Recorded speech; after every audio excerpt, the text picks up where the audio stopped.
Welcome to the News9 Plus Show on the world's first news and current affairs OTT platform, News9 Plus. The BJP swept the recent state assembly elections. The party won 3 out of the 4 major states. How did this happen? The Congress held on to its vote shares from the last elections. They were largely the same.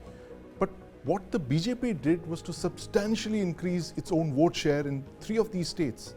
It was ahead of the Congress by 4% in Chhattisgarh, by 2% in Rajasthan, and in Madhya Pradesh, the BJP was 8% ahead of the Congress vote share for a record pro-incumbency landslide.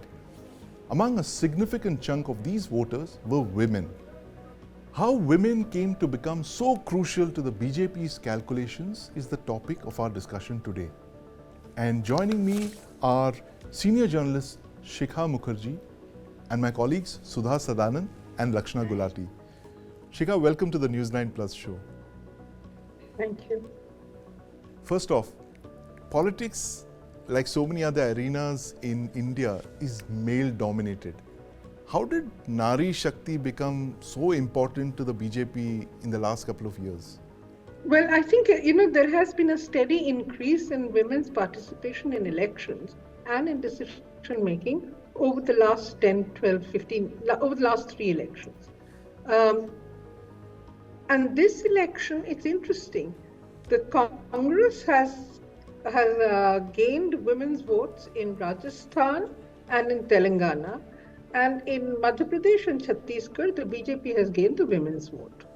And most interesting is that in Mizoram, 81% women have voted for the ZPM. Right. I think that is remarkable because though the status of women in the Northeast is very different from that of North India or even South India, women's participation in elections in the Northeast has been typically very poor. And this election, the vote share at least indicates that women are making far more conclusive decisions in the elections in the Northeast. In fact, joining us right now is Shikha. I'm going to interrupt you for a second. Sorry. Joining me now is Shazia Ilmi, national spokesperson of the BJP. Shazia, welcome to the News9 Plus Show. Thank you so much. Yeah, Shazia, how did the women voter become so important to the BJP? Shikha was just telling us how, in the last couple of years, 10, 15 years, women have started stepping out and playing an increasing role in politics and voting. How did the BJP figure this out? Was it 2019? Was it 2014? I think women have really been the center point of almost all the welfare schemes announced and implemented by Bharatiya Janata Party. And if you look at the numbers, you'll realize that BJP has won actually 50 seats where women voted more than men. And Congress bagged about 30.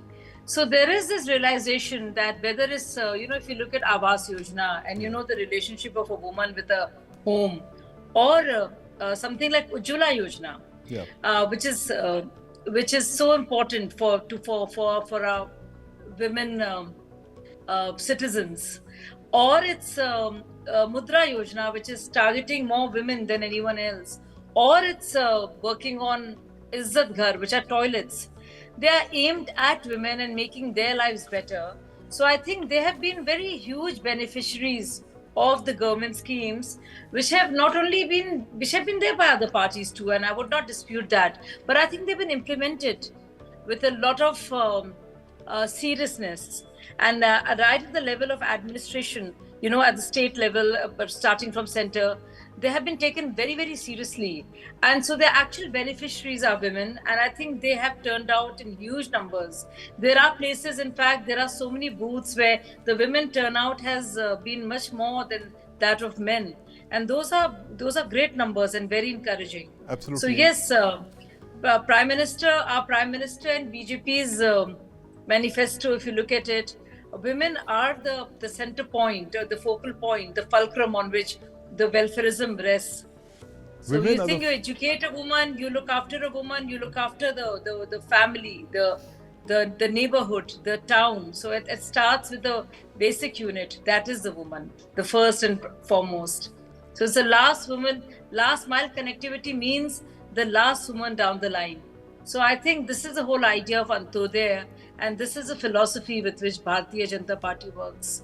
In fact, Sudha, I was going to ask you, didn't this start in the South, this focus on the women voters? Wasn't it a Simply South moment there that you had MGR and later Jayalalitha focusing on the women voter to come back to power literally for, Absolutely. election after election? Sandeep, very interesting what Shazia Ilmi there says, and I think it was in the 90s when Jayalalitha was inducted into the party, and a lot of men, as always, they said that why is she here? She's an actress. Right. But MGR decided that she could become the face who could get the women to co-opt with the party very well. And in the 1980s, I think it was in Madurai the first time that he introduced her. Even then, there were questions as to why her. But then MGR proved right, because with Jayalalitha, the focus on women was very, very strong. And one of the earliest schemes that they introduced was the cradle, the tottil as it's called in Tamil, the cradle scheme, in which, if a mother, a lactating mother, food for her, nutrition for her, as well as taking care of the baby. And of course, later it was expanded, it became very expansive. It's about, giving her household utensils and goods, and people laughed and said, listen, why are you giving women mixies and grinders and stuff? But then those women wanted it because their husbands were frittering away all the money in alcohol. Right. They wanted all that so that they could run their kitchens very, very efficiently. And then of course there were other schemes as well. So you're right, the South started it. Right. Shikha, in fact, while Shazia was mentioning this focus on the women voter, it's a core of the BJP manifesto. In fact, a lot of other parties have followed suit with schemes. But the overall representation of women in electoral politics is abysmal. I mean, if you looked at the recent elections, I mean, just 10 to 15% of women in all the states. So why this mismatch? Well, let me go over a little bit of history and a little bit of politics. First and foremost, women's representation in the Lok Sabha is about 10 to 12% on average. And then you have a look at the fact that in the state assemblies, the performance is quite abysmal.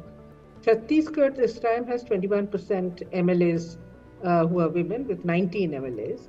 The rest in Madhya Pradesh, it's fluctuated between 30 and 27. In Madhya Pradesh, in Telangana, it has gone up slightly. It's not very good. In Rajasthan as well. Then you look at two other things. One is there was the women's reservation, 1/3 quota for women in Panchayat Raj institutions. Right. This was the 73rd and 74th Amendment way back in Narasimha Rao's time. That should have had a positive impact, but it seems to have failed at the level of the State Assembly and, of course, significantly at the state of the Lok Sabha, in other words, the MPs. Then you look at the fact that in about 2017, 2018, you get the 50% reservation for women in Panchayati Raj elections. There, again, the impact has been very, very poor, except that more and more women are participating in the elections, but in a lot of places where it's a very dangerous trend, the decision-making continues to be made by the men. Right. Therefore, there is much work that needs to be done. And if you look at the way in which political parties, they will pass a bill in the parliament. They will pass a bill in the state assembly saying reservation, we extend the reservation beyond 50%, as some states have done. And then you find that their nomination in the assembly elections or in the MP elections for women is abysmal, absolutely awful. There are one or two exceptions. Trinamool is one of those exceptions where they have gone up to about 40% reservation for women candidates. But that does not mean that the rest of the country is at the same level. And this is a change which needs to be made by the political parties in order to put their party where their votes have gone in passing legislation. This is a completely different thing. And then all the political parties, including the BJP, including the Congress and everybody else, they all come up with the fact that there's a winnability factor, as though women are incapable of winning elections. And I think all this between lip service and actually doing it on the ground, the political establishment has to get cracking. It is not sincere, and because of its insincerity, you find these numbers which we are looking at now. That in Madhya Pradesh, out of 230, there are only 27 MLAs who are women. I want to bring in Shazia. Shikha, I want to bring in Shazia on this point. Shazia, do you believe that the point that Shikha made, the fact that women candidates are unchosen because of that winnability factor, and so while political parties might make all these schemes to target the women voter, when it comes to actually handing out tickets, it's always the male candidate that gets the ticket. Do you believe that now, with the Prime Minister making these four, he said, as far as I'm concerned, there are only 4 castes, right? Women are one of them. Yes. And this 33% reservation, do you think things are going to change in the next couple of years, or are they going to be more or less the same? Well, they had better. I totally agree with what Shikha ji is saying. It's just suited everybody and for too many years. And despite the 33% reservation for women in the Panchayati Raj, the effects have not really been, bottom up. And it's very sad, really. Also, I think a big problem is political parties fielding women from their families, essentially, and not really encouraging grassroots karyakartas and women workers from the party. So I think all these bastions need to be challenged. And people who don't have political mentors or families, or who are not wives and widows and daughters-in-law of famous political patriarchs, have it very tough. Yeah. And there has to be a better way to make sure that there is that kind of mentoring, hand-holding, and training and orientation, mostly, for women to be there. It is a tough world out there, and I agree, it's there everywhere. And yes, when it comes to voters, they'll go for a parliamentary schemes. So also to show that women are winnable, they have it in them to get the votes and to win, is my call. I am not necessarily fond of, I'm a big fan of the idea of reservations. I mean, I think it becomes like but I think sometimes it needs to be done. This kind of an affirmative action to ensure that there are women faces there. But then there's one more thing. Women who are there, women also are a repository of patriarchal power. So, and the mandate for all who are there at the helm of affairs is to ensure that there is equity. So whether it's a man MP or a woman MP, they have to make sure that the commitment remains to equity and equality. And I find a lot of male chief ministers, even like Nitish ji and Naveen Patnaik and a prime minister, who are working steadfastly or for the empowerment of women and ensuring their better place. So one thing is representation of women in the parliament and a better representation at that. And another is actually uplifting the standards, working on delivery and mechanisms which ensures equity for men and women, especially the 4 castes that Prime Minister spoke about. Right. So I think those are very important factors. Right. I want to bring in my colleague Lakshna. She's done this fine documentary on the BJP's W factor. Lakshna, taking off from what Shazia said, this chupa voter that the women were so far. I mean, have the chupa voters now started speaking up, and political parties have been starting to listen to them? Sir, I'll give you an example right here. You're talking to 4 women. All of us have a very, very decisive voice. Absolutely. That's the power of, that's the Indian woman voter that you see today. Right. Not chupa anymore. Okay. She may have been chupa, she may have been hesitant earlier, but still cast her vote in the way that, she wanted to. But now she's speaking out. Right. And that's exactly the way I've begun my story. Because, they are in Rajasthan. What mattered? Women's safety. In Chhattisgarh, what mattered? Giving women, the kind of money that they wanted. So, just as a direct cash transfer scheme, that mattered. In, it's just about tapping into what the women wanted.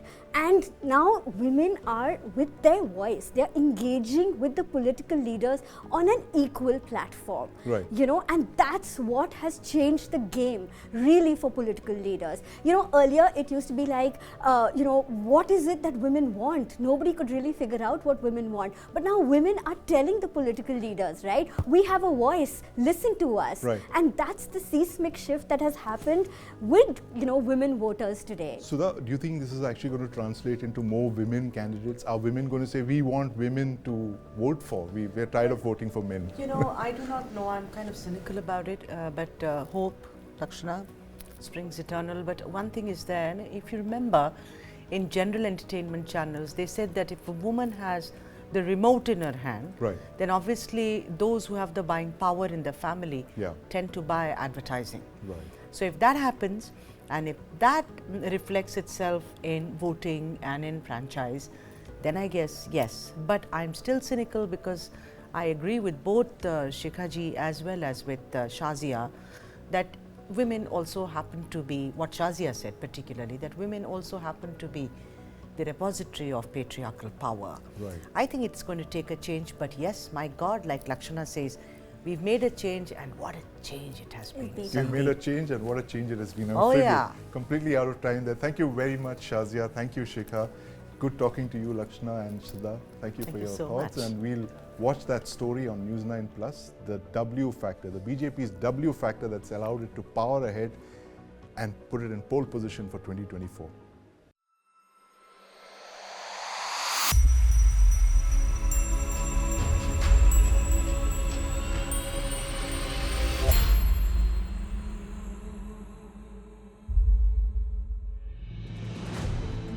मेरे लिए महिला सुरक्षा एक अहम मुद्दा है।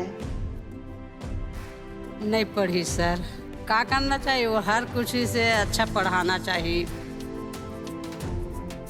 నా భూమి నాకు ప్రాణం, నా భూమి నాకు సొంతం, ఇది నా భూమి ఎవరు తీసుకోవద్దు. When you don't speak for yourself, others speak for you. Thus, women should be outspoken and loud for what they want. Silent voter अब उनकी गूंज सुनाने लगी है।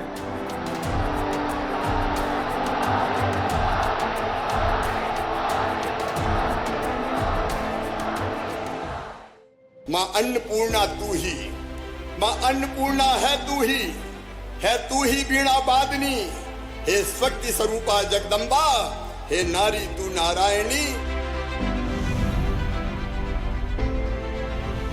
When they see their political leaders raise issues that matter to them, that hits women the most.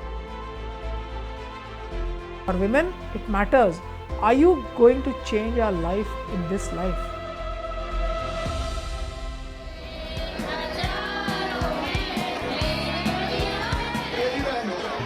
आपने जो प्यार दिया, आशीर्वाद दिया, जो स्नेह दिया, उस आशीर्वाद को मैं बार-बार नतमस्तक होकर प्रणाम करता हूँ।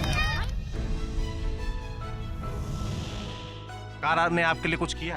हाँ, यह पैसा तो दिया है ना 300 दे 300। किसने दिया है? 300 दे 350 तक का देते? किसने दिया है? Modi.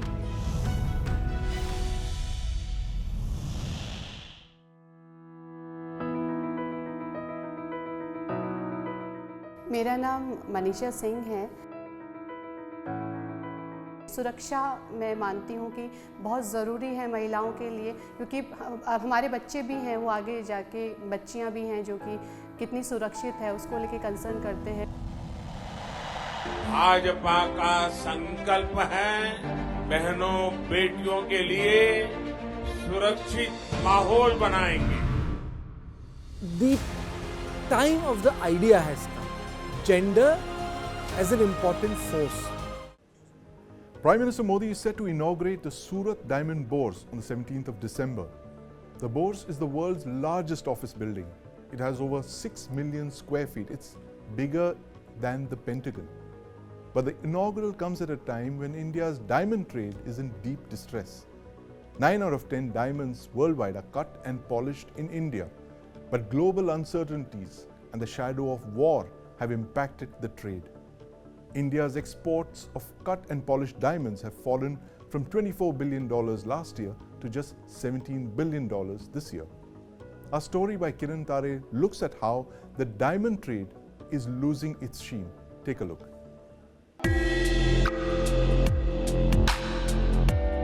Currently, the industry is facing a lot of challenges as far as demand is concerned. Basically, the US markets has slowed down because of high inflation.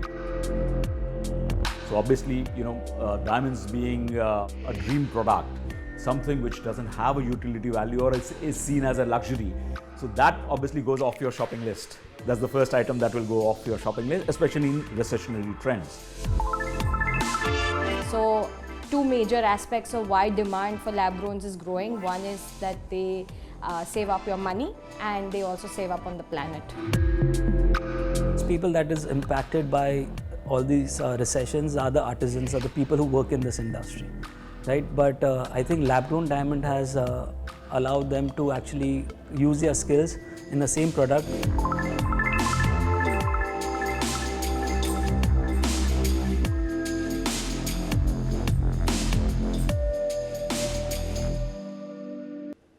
Venezuela's Nicolas Maduro has threatened to invade neighboring Guyana. It has to do with the oil-rich province of Essequibo. It's like a replay of Saddam Hussein's invasion of oil-rich Kuwait in 1990. Let's watch Deepak Badana's explainer on why this potential conflict should worry India. On December 3, 2023, Venezuela conducted a public referendum asking its citizens whether it should annex Essequibo, an oil and mineral-rich region in neighboring Guyana. The results saw 95% of voters favoring the takeover of Essequibo. This referendum, held despite warnings from the International Court of Justice, has heightened concerns for regional stability in Latin America. Today, News9 looks at the long-standing Essequibo dispute and the geopolitical tensions, historical claims, and economic interests that surround it. The competing claims of Venezuela and Guyana over Essequibo date back to Spanish colonial times, when Essequibo was a part of Venezuela.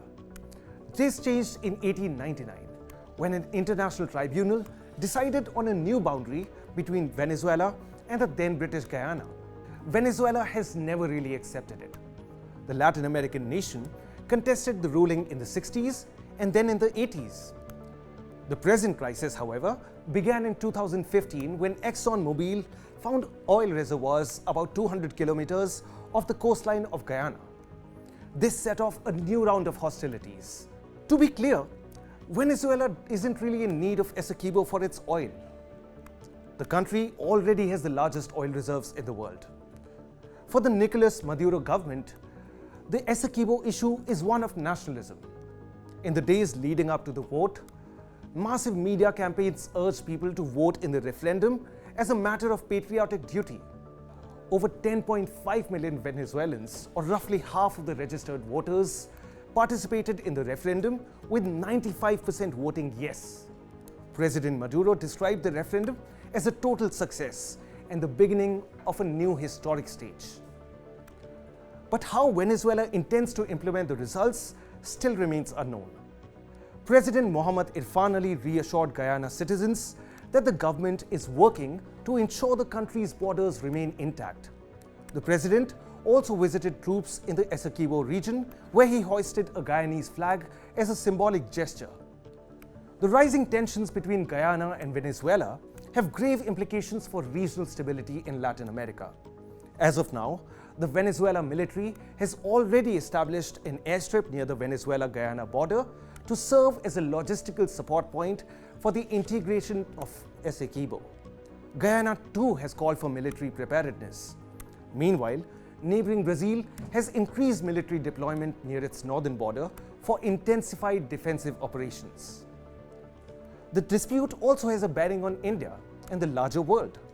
Venezuela was India's 5th largest supplier of oil in 2019, providing close to 16 million tons of crude oil to Indian refiners. Now, as the American sanctions have been lifted, Venezuela has resumed these supplies. Guyana and India are united by historical connections and cultural affinities.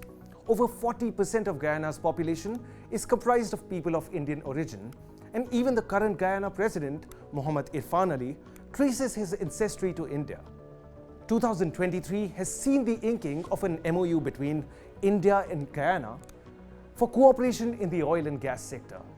Guyana has also agreed to the purchase of 2 Dornier 228 aircraft from Hindustan Aeronautics Limited. So what happens should a conflict break out? Venezuela has been crippled by American sanctions. Its economy is weak and it has few resources for a war. Guyana, however, has no military to speak of, with its armed forces strength at just 5,000 troops. Will the Americans play a role in diffusing the situation? Will this become yet another proxy war like the Russia-Ukraine and the Israel-Gaza conflict? Will the world economy be able to take another hit with oil prices spiraling out of control? Will India remain unaffected by yet another international crisis? We all wait for these answers with bated breath. Deepak also spoke with Trinidad-based lawyer and defense expert Sanjay Badri Maharaj on the repercussions of the conflict in the region. Unfortunately, Venezuela, taking a leaf out of China's book, has said that it does not accept the jurisdiction of the ICJ in this matter. That, if one would recall the South China Sea dispute with the Philippines, that's exactly what the Chinese did to the Philippines. And similarly, Venezuela is counting on the massive economic and military disparity between the two countries to be able to strong-arm Guyana into whatever it wants.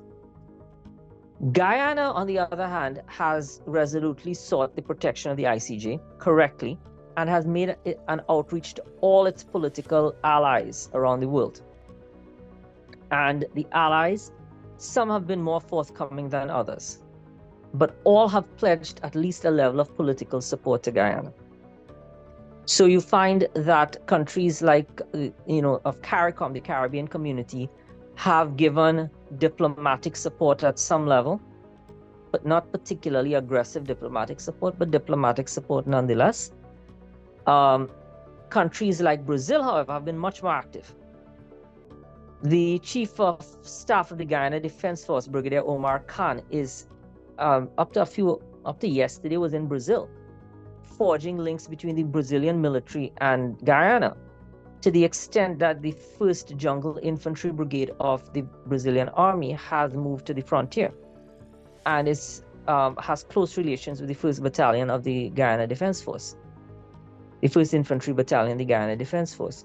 So Guyana is going all out to try and bolster its geopolitical alliances and friendships with a view to deterring any Venezuelan thing. Now, Maduro has raked up this issue because he's facing re-election soon. Did the stock market know of Hamas's October 7th attack on Israel? Well, there's a new paper out by a former SEC Commissioner, Robert Jackson, who says that there was massive trading on short selling. There was massive short selling on Israeli stocks on the days preceding the attacks. And joining me to discuss this very interesting paper, Trading on Terror, is Vijay Bhabwani, author and financial expert who follows the Middle East. Mr. Bhabwani, welcome to the News9 Plus Show. Thank you for having me on your show, Sandeep. Break it down for us, Mr. Bhabwani. This paper, it comes from 2 very renowned experts. One of them is a former SEC commissioner. How possible is it that someone actually knew of the attack on the 7th of October and they massively started shorting Israeli stocks? Well, out of the 2 parties, Israel was the one that got attacked and Hamas was the one that was the attacker. Right. At least one party, that is Hamas, knew it was going to attack. Could Hamas have initiated shots? Very likely, very possible. Let's not forget that many of these militant/terror organizations are now comprising membership of highly educated, literate members who are well versed with new age technology. Let me also remind you that after 9/11 happened in the US, the Securities and Exchange Commission of the United States, the FBI, tracked the movements in the New York Stock Exchange and the NASDAQ, and they were surprised to find that there were massive short sales initiated on US airlines. Remember, the primary means was airlines. So massive short sales were found in airlines, massive shorts were found in US banks and hospitality sector because people would refuse to move out of their houses. And what you are talking about is a report that there was massive short selling on the MSCI Israel Exchange Traded Fund, the ETF. Yes. What I think the ex-SEC chairman also needs to include is there are other ways of making money before a terror event like this. There could be massive long buying in gold because any war or any terror attack like this would immediately result in a spike in gold, which happened. There could also have been a massive long build-up in crude oil because crude oil was running up in those days, and as soon as the news of war came, crude went up a little more. So there are various ways where the people who knew this attack was going to happen could have profited from it, and the report is highlighting just one aspect. Right. And what is the action that the authorities could take on something like this, on short selling? Like, for instance, what could the US SEC do now? They're obviously investigating this. The paper suggests that.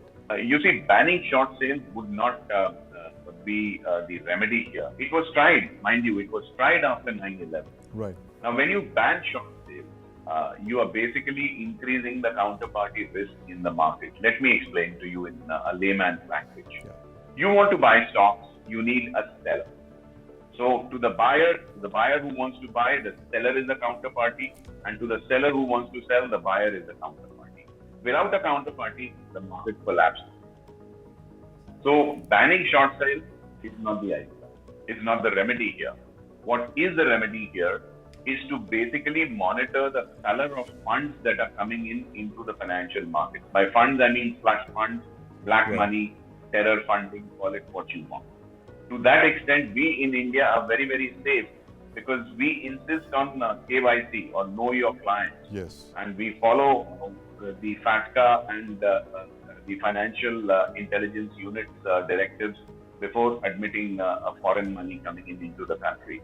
The US will basically need to tighten the norms for any and everybody coming in and playing their stock market. They need to be more rigid and basically more alert about knowing the identity of the traders and participants. Right. So, Mr. Bhavan, is there any possibility now? The report mentions that these traders were all anonymous. Is there any possibility we could get to know who these traders were who were doing these shorts, and possibly investigate that link? It's been 22 years since 9/11 happened. They still haven't found the perpetrators of those short sales on the US airline and banking stocks. The problem is that you basically allow numbered accounts. By numbered accounts, I mean money that flows out of these accounts into the stock market don't have a real name attached to them. There's just an identification number. You have tax shelters and tax haven countries where client confidentiality agreements are ironclad. So basically, all they will find is a number. Right. Right. So knowing the identity of the person will be next to impossible. I think, in my humble opinion, all this has to stop. Absolutely. All this has to stop, and like you mentioned, the KYC, India's good old KYC is possibly the way out. Thank you very much, Mr. Babwani. Nice speaking with you. Thank you. Thank you. Before we go, North Korea's Kim Jong-un is the world's only third-generation dictator, and a ruthless one at that. Over the years, he's withstood global sanctions, executed opponents using anti-aircraft guns, and supervised ICBM tests. Simply put, he's a hard nut to crack. But interestingly, North Korean TV channels broadcast visuals of Kim crying recently. It turns out his country's falling birth rates prompted the tears. Now, both the Koreas, North and South have a population issue. A high cost of living in the prosperous South Korea is forcing people to have fewer babies. The same problem persists in North Korea, despite the fact that it's among the world's poorest countries. It's too costly to have babies in North Korea. We leave you with these visuals of Kim's crocodile tears. Thanks for watching.